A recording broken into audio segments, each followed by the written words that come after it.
Bienvenue. Aujourd'hui, on plonge dans l'univers fascinant du jeu vidéo. Oui, un univers immense. C'est ça, c'est la première industrie culturelle mondiale, on le sait, souvent vue sous l'angle économique, hein. Tout à fait. Les chiffres sont impressionnants. Mais nous, on va aller voir un peu plus loin. Explorer aussi sa dimension artistique. Et surtout, le rôle du son. Ah, le son, crucial. Exactement. Alors pour ça, on s'appuie sur deux types de sources. Une analyse des politiques publiques sur la culture du jeu Mhm. et une thèse universitaire passionnante qui se penche sur la musique et l'immersion, avec un exemple très connu, Zelda, Ocarina of Time. Un classique absolu. L'objectif, c'est de comprendre cette double nature, à la fois une énorme machine économique et un art interactif où le son, il joue un rôle clé. C'est tout à fait ça.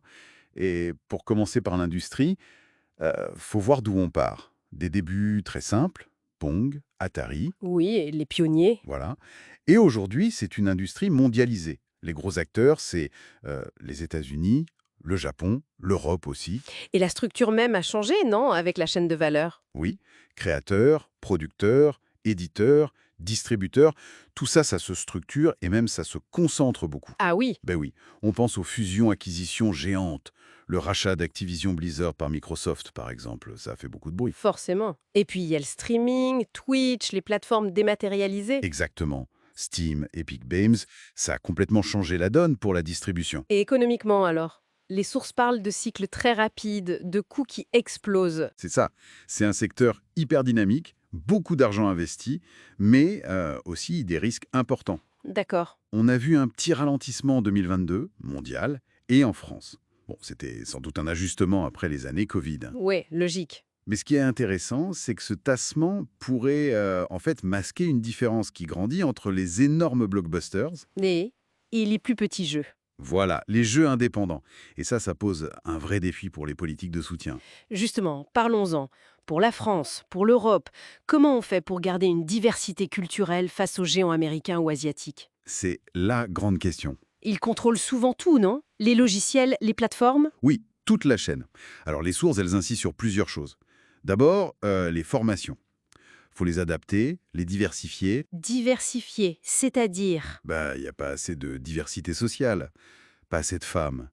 Et puis, très peu de formations continues pour suivre les évolutions rapides, l'IA, la VR. D'accord.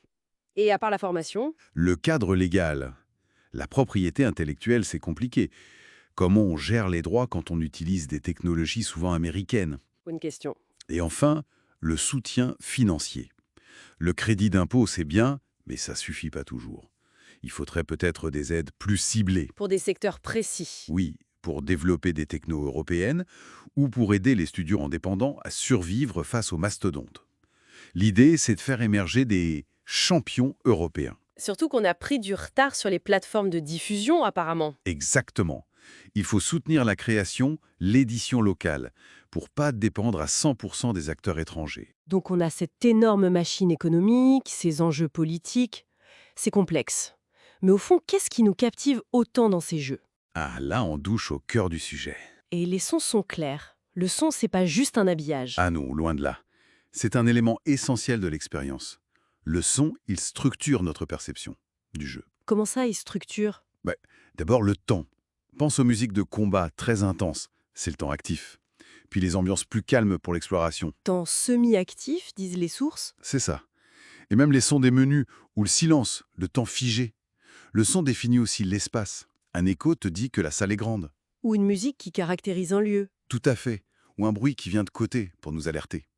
Et surtout, la grande différence avec les cinémas, c'est l'interactivité. Le son réagit à ce qu'on fait. Ah, Ocarina of Time, dans la thèse, il est très parlant là-dessus, non? Ah oui, c'est un cas d'école. Dans Ocarina of Time, la musique, c'est carrément un guide. Un guide? Oui. Le thème principal dans la plaine d'Hyrule, il change complètement quand tu entres dans un village ou un donjon sombre. Et dans les bois perdus, Ah oui, les bois perdus. c'est la Hein. mélodie elle-même qui t'indique le bon chemin à suivre. Ah, c'est génial comme idée. C'est incroyable. Mais le plus fort, c'est l'ocarina. L'instrument. Le joueur doit jouer des mélodies Ah oui, c'est vrai. pour progresser, C'est ça. pour ouvrir des portes, se téléporter, changer le temps qu'il fait et même voyager dans le temps avec le chant du temps. Le joueur devient musicien, en fait. C'est exactement ça. La thèse utilise un terme un peu technique, performance schizophonique. Ouh là! Qu'est-ce que ça veut dire? Ça veut dire que le joueur n'est plus seulement un auditeur passif. Il participe activement à la bande-son, il la crée par ses actions, et ça a un impact direct sur le jeu. Je vois. C'est puissant comme concept. Très. Et on retrouve aussi d'autres techniques plus classiques, les leitmotifs par exemple. Des thèmes musicaux pour les personnages. Oui, un petit air pour Zelda, un autre pour Ganondorf, et puis les musiques de combat qui changent selon l'ennemi pour signaler le danger différemment. Et la thèse mentionne aussi un contraste musical entre Link enfant et Link adulte. Tout à fait. C'est très marqué. Des mélodies assez simples quand Link est enfant, et puis des thèmes beaucoup plus élaborés quand il est adulte. Plus complexe. Oui, avec même des références à des formes musicales plus savantes, comme le boléro, le requiem. C'est une façon de marquer la gravité de la quête, la maturité. Malin. Et il y a d'autres techniques sonores importantes, hein. Oui, on peut penser au Mickey Mousing, cette synchro parfaite son action. L'exemple type, c'est le bruit du saut de Mario. Ah oui, iconique. Ou la musique diégétique, c'est la musique qui existe dans l'univers du jeu.